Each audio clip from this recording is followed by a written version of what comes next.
रसूलुल्लाह सल्लल्लाहु अलैहि वसल्लम ने इरशाद फरमाया, कुन फिद दुनिया कअन्नका गरीक औ आबिरुस सबील, दुनिया में ऐसे रहो जैसे मुसाफिर या आर्जी क़याम करने वाले।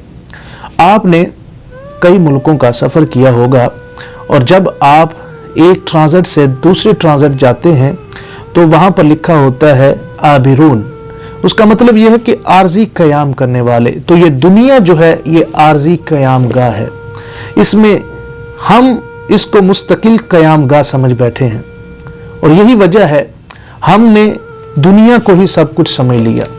हम ये समझते हैं कि यही सब कुछ है, इसके बाद कुछ भी नहीं। और फिर कोई लोग अगर दुनिया के साथ जो मोहब्बत कर बैठे हैं वो ना फिर हलाल की तमीज़ रहती है ना हराम की तमीज़ रहती है।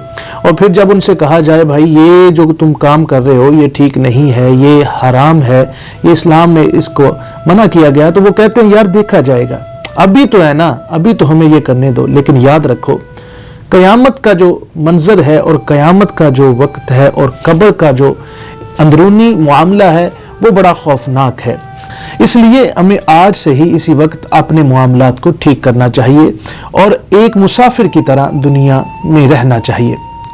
एक दिन हज़रत मूसा अला नबीना अलैहिस्सलातु वस्सलाम जा रहे थे, सहरा में आपने देखा धूप है और सहरा में कोई और शख्स नहीं, बहुत तपती धूप है, और देखा कि एक औरत बड़ी खूबसूरत दुल्हन का उसने लिबास पहना हुआ है और वो जा रही है। तो आप बड़े परेशान हुए कि इसके साथ कोई और भी नहीं है, ये अकेली इतनी खूबसूरत औरत किधर जा रही है। आपने वहां पर खड़े हो गए, उसका इंतजार करने लगे तो वो हज़रत मूसा अलैहिस्सलाम की तरफ ही आ गई। आपने पूछा कि बीबी तुम इतनी सुनसान में इधर क्या कर रही हो। वो कहने लगी कि ए अल्लाह के नबी, मैं कोई औरत नहीं हूं, मैं तो दुनिया हूं। और उसका ड्रेस क्या था कि दुल्हन का उसने लिबास पहना हुआ था, खूबसूरत जवाहरात उसने वो ज़ेबे तन किए हुए थे और उसके दूसरे हाथ में खून आलूद खंजर था। आपने कहा मुझे तेरी समझ नहीं आई। वो कहने लगी है अल्लाह के नबी मैं दुनिया हूं, अभी एक शिकार को मौत दे के हलाक करके आ रही हूं और मेरा तरीका वारदात ये है कि मैं पहले लोगों को अपनी तरफ ललचाती हूं।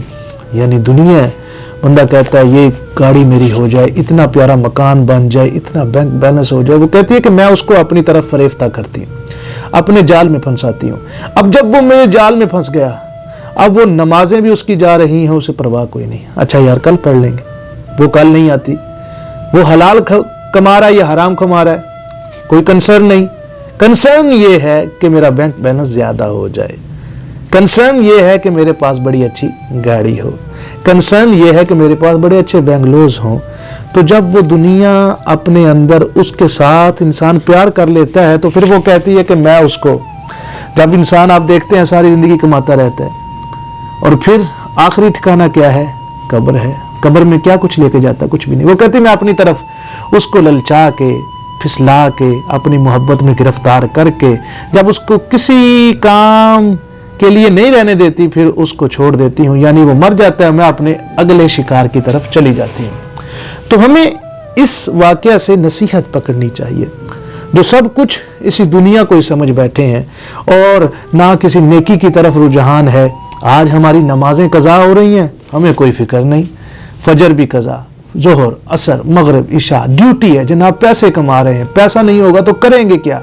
लेकिन अल्लाह रब्बुल इज़्ज़त ने तुमसे तुम्हारे पैसे के बारे में नहीं पूछना। अल्लाह रब्बुल इज़्ज़त ने फरमाना मैंने तुम्हें ज़िंदगी दी थी, तुमने मेरी इबादत की कि नहीं। आज उस मालिक को पुकारो, वो तुम्हारी पुकार सुनता है। मौलाना रूम रहमतुल्लाह ताला अलैह ने बड़ा एक नसीहत आमोज वाकया आपने इरशाद फरमाया। आप फरमाते हैं कि एक सारंगी बजाया करता था। मॉडर्न एज में आप यूं समझे जैसे एक फेमस सिंगर, फेमस गिटार बजाने वाला, और जब वो गाया करता था तो लोग अश कर उठते थे।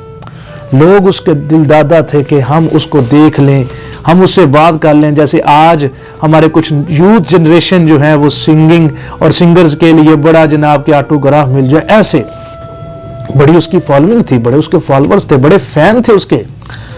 وہ کہتا ہے کہ میں آہستہ آہستہ بڑھاپے کی طرف جب میں چلنا شروع ہوا، میری زندگی ڈھلنی شروع ہوئی، میری آواز میں وہ سوز نہ رہا، وہ گداز نہ رہا. اب لوگ آہستہ آہستہ کم ہونا شروع ہوئے، وہ پہلے جیسی رونق نہ رہی، وہ میری آواز میں وہ سوز جب نہ رہا تو لوگ مجھ سے دور ہونا شروع ہو گئے. اور چلتے چلتے ایسا وقت آ گیا کہ اب میں گٹار بجاتا ہوں کوئی سنتا نہیں، اب میں سارنگی بجاتا ہوں کوئی سنتا نہیں، کوئی میرے پاس نہیں آتا. پہلے لوگ میرے اتنے دیوانے تھے، اب مجھے لوگوں نے پہچاننے سے انکار کر دیا. اور یہ بھی وقت آ گیا کہ مجھے کوئی روٹی دینے کے لیے تیار نہیں. دنیا سے دل ٹوٹ گیا، غار میں چلا گیا اور جا کر رونے لگ پڑا اللہ کی بارگاہ میں. کیا میرے مولا، آج جب کہ میں نے پوری زندگی تجھے بھلائے رکھا، تجھے یاد نہیں کیا، اپنے شوق میں مبتلا رہا، لیکن آج تیرا بندہ تجھے پکارتا ہے مجھے کچھ کھانے کے لیے دے. زمانہ حضرت امیر المومنین رضی اللہ تعالیٰ عنہ عمر فاروق رضی اللہ تعالیٰ عنہ کا. آپ کو ندا آئی کہ اے عمر جا، فلاں غار میں فلاں پہاڑ میں میرا ایک دوست بیٹھا ہے. سبحان اللہ، وہ بندہ جس نے پوری زندگی رب کو یاد نہیں کیا، لیکن ایک بار جو دل سے بات نکلتی ہے اثر رکھتی ہے. اس نے جب رب تعالیٰ کو یاد کیا تو اللہ تعالیٰ نے فرمایا ندا یا امیر المومنین جا، میرا دوست ہے بھوکا ہے، اس کے لیے کھانا لے کے جا. یہ رو رہا تھا. حضرت امیر المومنین جب پہنچے تو اس نے جب دیکھا تو وہ ڈر گیا کہ امیر المومنین حضرت عمر فاروق رضی اللہ تعالیٰ عنہ کے انصاف سے تو سب جانتے. وہ ڈر گیا کہ امیر المومنین ادھر کدھر. اس کی داڑھی جو تھی آنسوں سے ترسی، رو رو کے رب کی بارگاہ میں التجا کر رہا تھا. تو حضرت امیر المومنین نے فرمایا اے اللہ کے بندے رو نہیں، تو کیوں پریشان ہے؟ تو جانتا ہے مجھے کس نے بھیجا ہے؟ جی کس نے بھیجا ہے؟ فرمایا مجھے تیرے رب نے بھیجا ہے کہ میرا ایک دوست، ایک میرا بندہ بھوکا ہے، مجھے پکار رہا ہے.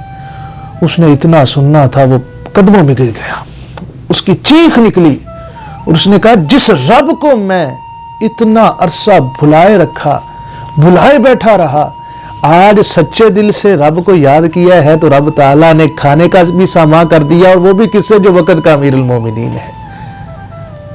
تو دوستان محترم، دنیا دل لگانے کی جگہ نہیں ہے، یہ عبرت کی جا ہے، تماشا نہیں ہے.